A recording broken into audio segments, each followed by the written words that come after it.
everybody, welcome to my channel. It's me, Amber. How are you guys?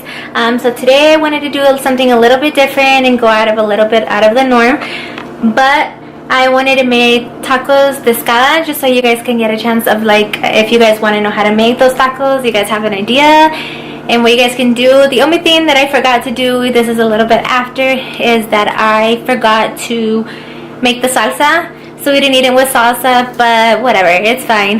But I hope you guys like this, and if you guys have any questions, then go ahead and jot them below and make sure to subscribe. First step that you want to do is basically get the bacon and the cebolla and mix them together on the pan for about 10 to 15 minutes. And then you're just going to keep on mixing them until you see that the bacon is fully cooked and it's kind of brown, you know, and then also that's 20 minutes later. Start cutting the jalapenos, the hot dogs, and then just cut them into like little squares so that you're going to be able to put them into the tacos.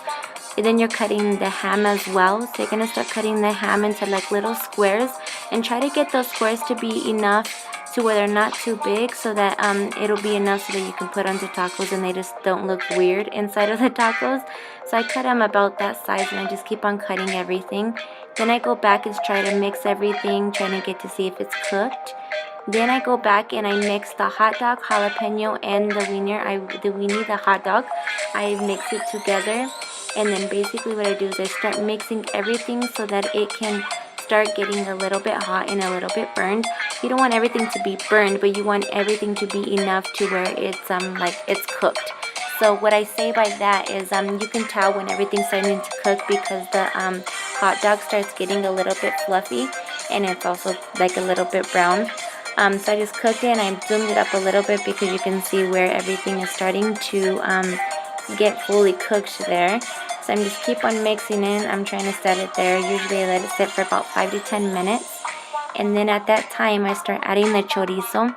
The chorizo you want to let sit there about like 10 to 15 minutes because you want to make sure that cooks fully before you start mixing it in there, because chorizo, the pork, you want to make sure that it cooks all the way.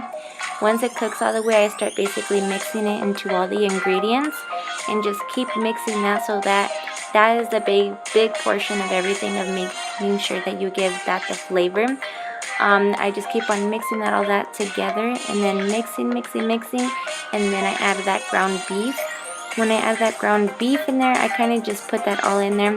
Sometimes it's hard to notice if the ground beef is going to get finished because of the chorizo that's already mixed in there. It already has that orange color, but you'll learn to see it because you can see like a little bit of brown pieces in there as well.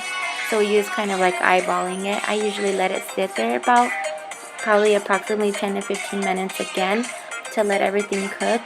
I keep on adding a little bit more just because I have a big family, and so I just want to make sure that there's enough for everybody. So I just keep on mixing everything and keep on mixing. While it's sitting there, you're just basically waiting for everything to start cooking. And in the meantime, what I start doing is I'm starting to prep everything to be able to put on top of the tacos. So what I'm doing right now is cutting the cilantro. The cilantro is going to be for on top, and I just basically cut that as small as I can because you want to make it as small as you can, and just make sure that it is like that. So just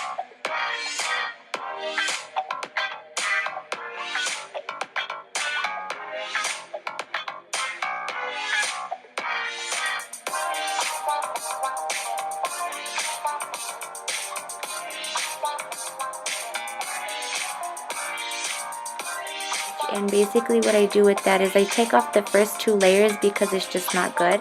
But I first had washed it prior to that, and then I just start cutting it into little squares and basically just keep on cutting that. And then I throw away like the other remainings that look a little bit bad on there, and then just keep on cutting those. At this time, you finally notice that the food is going to be done, and you're basically just mixing everything. You can kind of see now that the ground beef is a little bit cooked. You can see the brown, but you can also see the chorizo that's mixed in there. But it's super yummy and yum, and that is the final look, baby. Look at that. Those tacos are yummy, and it would even been good with a little bit of salsa on the top. Make sure to subscribe and hit the bell to get the notifications.